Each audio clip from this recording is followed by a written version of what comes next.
Chapter 17, Stephen King, The Body. I declare this contest a draw. Then he puts the mic down, walks off the back of the platform, and goes straight home. His mother's there, on account of she couldn't get a babysitter for Lardass's little sister, who was only 2. And as soon as he comes in, all covered with puke and pie drool, still wearing his bib, she says, "Davy, did you win?" But he doesn't say a fucking word, just goes upstairs to his room, locks the door, and lays down in his bed. I downed the last swallow of Chris's Coke and tossed it into the woods. "Yeah, that's cool. Then what happened?" Teddy asked eagerly. "I don't know." "What do you mean you don't know?" Teddy asked. "It means that's the end. When you don't know what happens next, that's the end." "What?" Vern cried. There was an upset, suspicious look on his face, like he thought maybe he'd just gotten rooked playing penny-up bingo at the Topsham Fair. "What's all this happy-crappy? How'd it come out?" "You have to use your imagination," Chris said patiently. "No, I ain't," Vern said angrily. "He's supposed to use his imagination. He made up the fucking story." "Yeah, what happened to the cat?" Teddy persisted. "Come on, Gordy, tell us." "I think his dad was at the pie eat, and when he came home, he beat the living crap out of Lardass." "Yeah, right," Chris said. "I bet that's just what happened."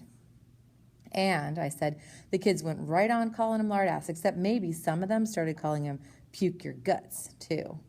"That ending sucks," Teddy said sadly. "That's why I didn't want to tell it." "You could have made it so he shot his father and ran away and joined the Texas Rangers," Teddy said. "How about that?" Chris and I exchanged a glance. Chris raised one shoulder in a barely perceptible shrug. "I guess so," I said. "Hey, you got any new Lee Dio stories, Gordy?" "Nah, not just now. Maybe I'll think of some." I didn't want to upset Teddy, but I wasn't very interested in checking out what was happening in Lee Dio either. "Sorry, you didn't go for this one better." "No, it was good," Teddy said. "Right up to the end it was good. All that puking was really cool."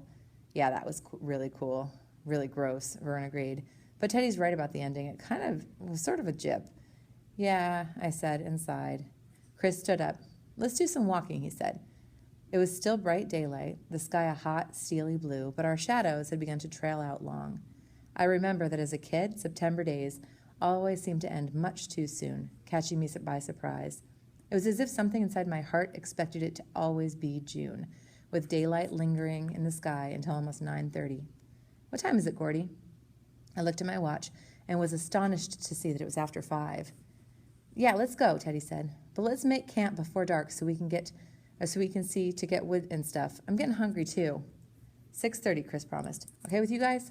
It was. We started to walk again, using the cinders beside the tracks now. Soon the river was so far behind us we couldn't even hear its sound. Mosquitoes hummed, and I slapped one off my neck. Vern and Teddy were walking up ahead, working out some sort of complicated comic book trade. Chris was beside me, hands in his pockets, shirt slapping against his knees and thighs like an apron. "I got some Winstons," he said. "Hawked 'em off my old man's dresser, one apiece, for after supper." "Yeah? That's boss."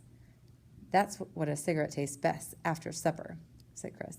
"Right." We walked in silence for a while. "That's a really fine story," Chris said suddenly. "They're just a little too dumb to understand." "Nah, it's not that hot. It's a mumbler." "That's what you always say. Don't give me that bullshit you don't believe. Are you going to write it down, the story?" "Probably, but not for a while. I can't write him down right after I tell him. It'll keep." "What?" Vern said. "About the end being a jip?" "Yeah." Chris laughed. "Life's a jip. You know it? I mean, look at us." "Nah, we have a great time." "Sure," Chris said. "All the fucking time. You wet." I laughed. Chris did, too. "They come out of you just like bubbles of soda pop," he said after a while. "What does?" But I thought he knew what he meant. "The stories. That really bugs me, man. It's like you could tell a million stories and still only get the ones on top. You'll be a great writer someday, Gordy." "Nah, I don't think so." "Yeah, you will. Maybe you'll even write about us guys if you ever get hard up for material." "Have to be pretty fucking hard up." I gave him the elbow. There was another period of silence, and then he asked suddenly, "You ready for school?" I shrugged. Whoever was. You got a little excited thinking about going back, seeing your friends. You were curious about your new teachers and what they would be like. Pretty young things just out of teachers' college that you could rag, or some old top kick that had been there since the Alamo. In a funny way, you could even get excited about the long, droning classes, because as summer vacation neared its end, you sometimes got bored enough to believe you could learn something. But summer boredom was nothing like school boredom. that always set in by the end of the second week. And by the beginning of the third week, you got down to real business. Could you hit Stinky Fisk in the back of the head with your art gum while the teacher was putting the principal exports of South America on the board? How many good, loud squeaks could you get off the varnished surface of your desk if your hands were real sweaty? Who could cut the loudest farts in the locker room while changing up for phys ed? How many girls could you get to play Who Goosed the Moose during lunch hour? Higher learning, baby. Junior high, Chris said. And you know what, Gordy? By next June, we'll all be quits. What are you talking about? Why would that happen? It's not going to be like grammar school, that's why.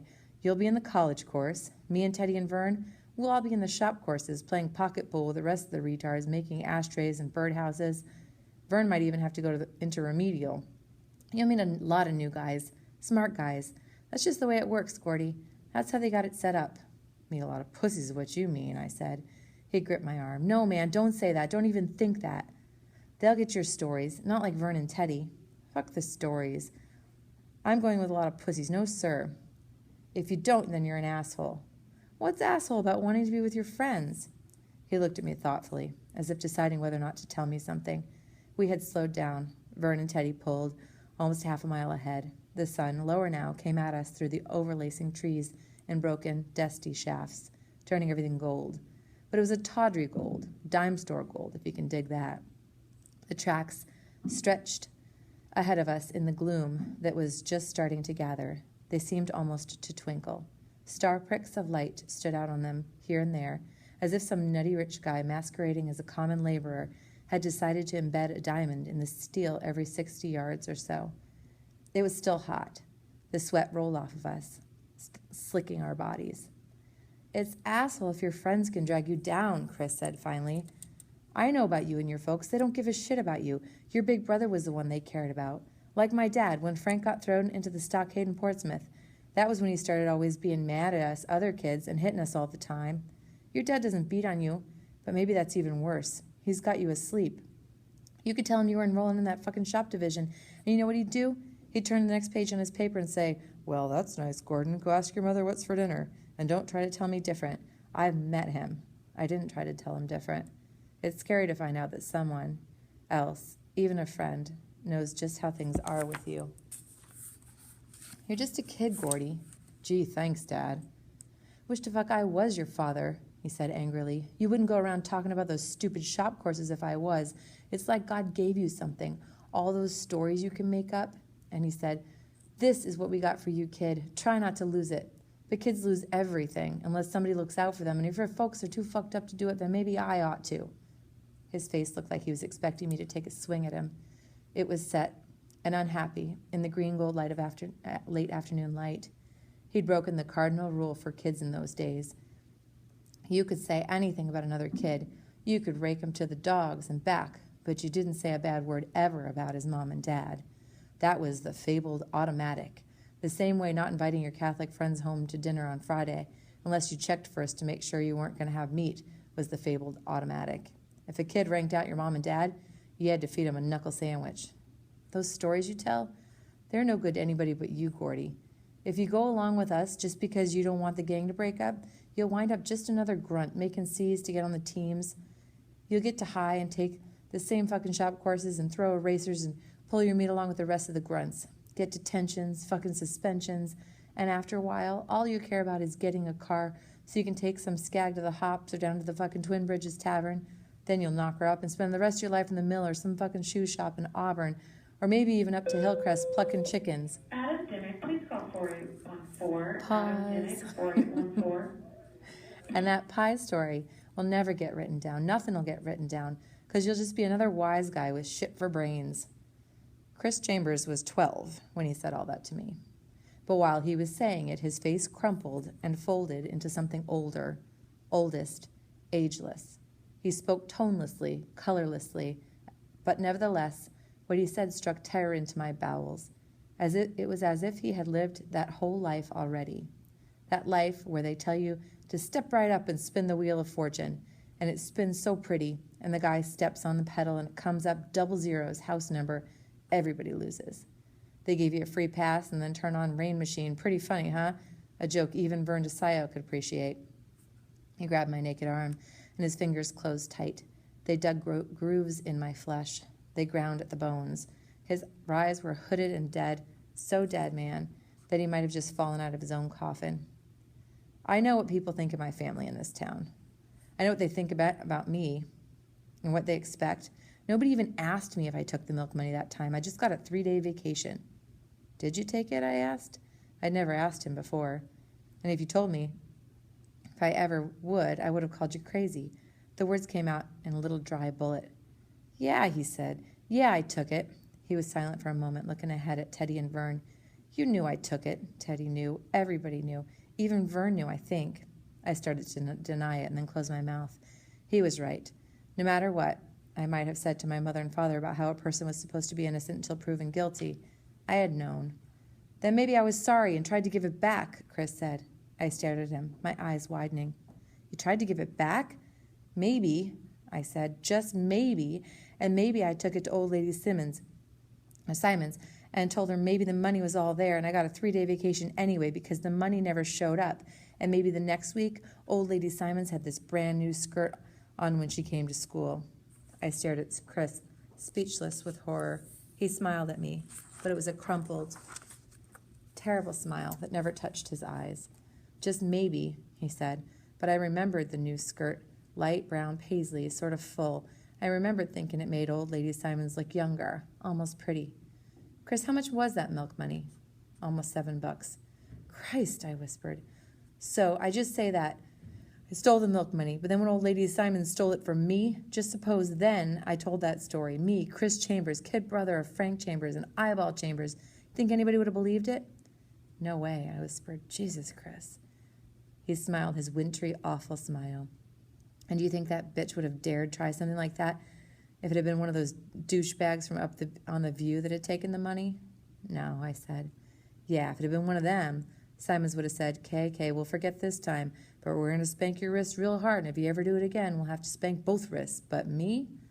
Well, maybe she had her eye on that skirt for a long time. Anyway, she saw her chance and she took it. I was a stupid one for even trying to give that money back. But I never thought that a teacher... Oh, who gives a fuck anyway? What am I even talking about? He swiped an angry arm across his eyes, and I realized he was almost crying. Chris, I said, why don't you go into the college courses? You're smart enough. They decide all that in the front office, and their smart little conferences, the teachers, they sit around this big circle jerk, and they all say, yeah, right.